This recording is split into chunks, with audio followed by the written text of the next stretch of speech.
Welcome to McPlum, simple solutions served daily. You start by verifying the access point model and firmware and logging in with admin credentials. This prevents surprises when changing settings. Next, view the connected clients and identify heavy users or unknown devices so you know where capacity is used.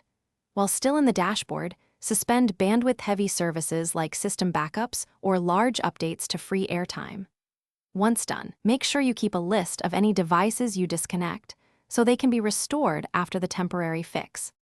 You now adjust capacity settings, lower the maximum client count, or enable per-client limits so a few devices cannot hog the AP.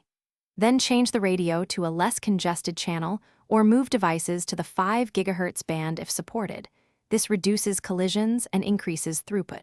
Also enable airtime fairness or prioritize traffic with Co-S rules so critical services remain usable.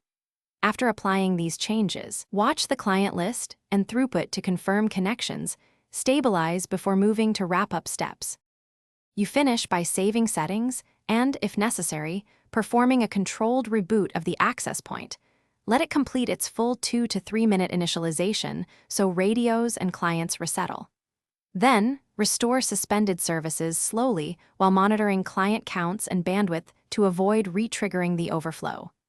If things go wrong, check logs for DHCP exhaustion or another device acting as a rogue DHCP server. That often looks like clients failing to get addresses and imitates a full AP scenario.